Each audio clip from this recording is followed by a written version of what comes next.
और इस वक्त पूरे हिंदुस्तान की नजर दिल्ली पर है। किसान इस कड़ाके की ठंड में पिछले 24 दिनों से डटे हुए हैं। पीएम मोदी ने अन्नदाताओं से भी अपील की कि अगर कोई शंका है तो वो बात करने के लिए तैयार है। लेकिन सवाल ये कि पीएम के भरोसे पर क्या आंदोलन खत्म करेंगे किसान?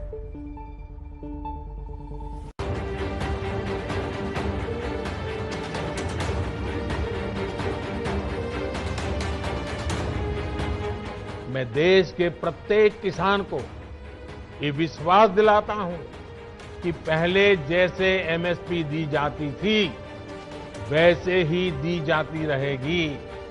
एमएसपी न बंद होगी न समाप्त होगी। जो लोग किसानों को न एमएसपी दे सके न एमएसपी पर ढंग से खरीद सके वो एमएसपी पर किसानों को गुमराह कर रहे हैं। दिसंबर की हाड़ कंपाती सर्दी में सड़क पर बैठे किसान, एसी कमरों से राजनीति चमका रहे नेता और देश के प्रधानमंत्री मोदी का किसानों को दिया जा रहा भरोसा। 24 दिन से दिल्ली घेरकर धरने पर बैठे हैं किसान। हर ठिठुरते दिन के साथ किसानों का संघर्ष मुश्किल होता जा रहा है और इधर किसानों का कंफ्यूजन दूर करने के लिए प्रधानमंत्री मोदी देश के हर हिस्से से जाकर अन्नदाताओं को समझा रहे हैं कि दशकों का छलावा किसानों को आशंकित करता है। किसानों का दोष नहीं है, लेकिन अब छल से नहीं, गंगा जल जैसी पवित्र नीयत के साथ काम किया जा रहा है। दिल्ली के आसपास किसानों को भ्रमित करने की बड़ी साजिश चल रही है। उन्हें डराया जा रहा है कि नए कृषि सुधारों के बाद किसानों की जमीन पर दूसरे कब्जा कर लेंगे। देश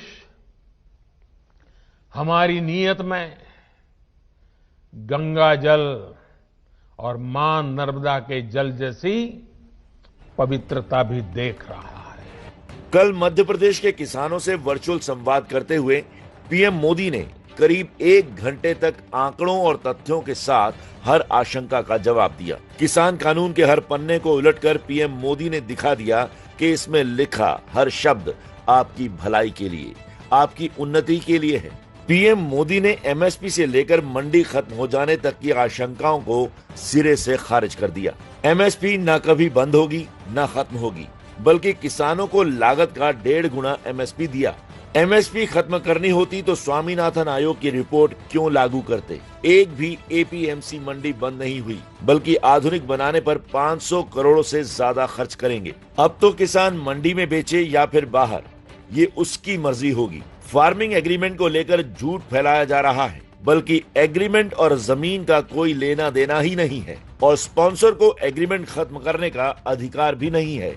अगर हमें एमएसपी हटानी होती तो स्वामीनाथन कमेटी की रिपोर्ट लागू ही क्यों करते भाई? दूसरा, ये हमारी सरकार एमएसपी को लेकर इतनी गंभीर है कि हर बार बुवाई से पहले एमएसपी की घोषणा करती है। नए कानून के बाद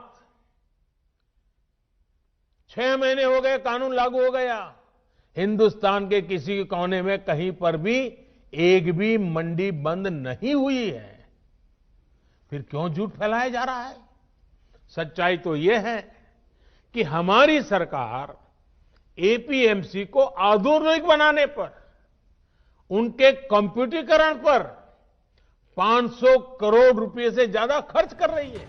किसानों को समझाया तो विपक्ष से सवाल पूछ लिए कि बता तो दीजिए कि कानून के किस क्लॉज से दिक्कत है, या फिर समस्या यही है कि जो काम इतने सालों से नहीं हुआ वो अब क्यों हो रहा है। इसके बाद बारी आई आंकड़ों से जवाब देने की, तो पीएम मोदी ने धान, गेहूं और दाल से लेकर ज्वार तक सबकी एमएसपी का हिसाब सामने रख दिया कि पुरानी सरकारों में किसानों को क्या मिलता था और फिलहाल क्या मिल रहा है। इसके बावजूद पीएम ने कह दिया कि सारा क्रेडिट ले लो, लेकिन किसानों को बरगलाना छोड़ दो। मैं सभी राजनीतिक दलों को हाथ जोड़ के कहना चाहता हूं, आप सारा क्रेडिट अपने पास रख लीजिए। आपके सारे पुराने घोषणा पत्रों को ही मैं क्रेडिट देता हूं, मुझे क्रेडिट नहीं चाहिए। मुझे किसान के जीवन में आसानी चाहिए, समृद्धि चाहिए, किसानी में आधुनिकता चाहिए। आप कृपा करके देश के किसानों को बरगलाना छोड़ दीजिए, उन्हें भ्रमित करना छोड़ दीजिए। लेकिन राहुल गांधी अब भी अड़े हैं, समाधान की कोशिश को असत्याग्रह बता रहे हैं। ट्वीट करके कहा, आदत के अनुसार मोदी जी ने फिर असत्याग्रह किया। किसानों की बात सुनो, कृषि विरोधी कानून वापस लो। मोदी के इस कंफ्यूजन दूर करने के प्रयास के बावजूद किसान अपनी मांग पर अड़े हुए हैं।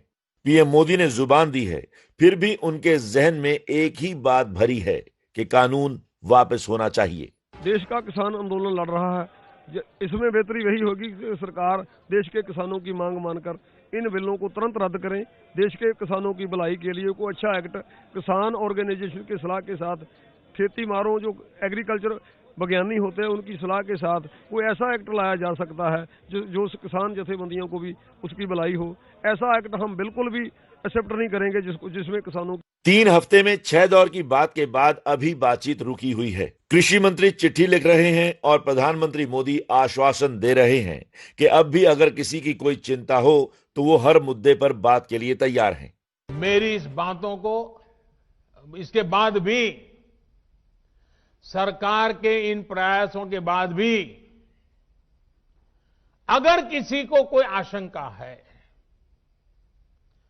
तो हम सर झुकाकर किसान भाइयों के सामने हाथ जोड़कर बहुत ही विनम्रता के साथ देश के किसान के हित में उनकी चिंता का निराकरण करने के लिए हर मुद्दे पर बात करने के लिए तैयार हैं।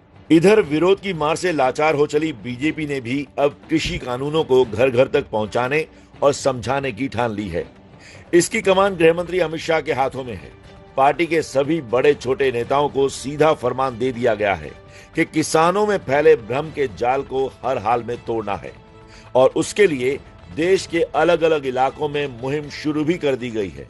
कानून जो किसान की जिंदगी बदल देंगे, किसानों की आय दुगना करने के राह में मील के पत्थर साबित होंगे। पार्टी के महासचिव और राज्यसभा सांसद अनिल जैन ने भी एबीपी न्यूज से खास बातचीत में बताया कि किसानों को बरगलाया जा रहा है।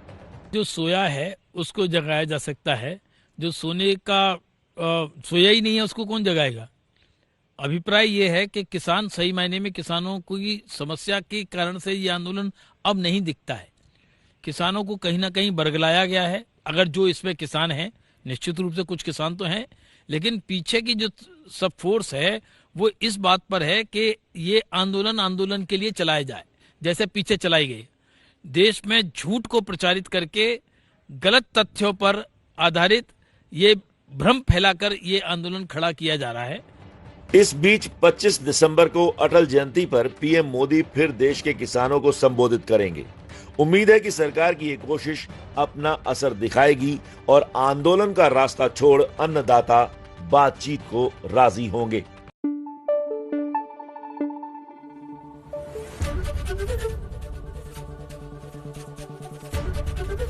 एबीपी न्यूज आपको रखे आगे।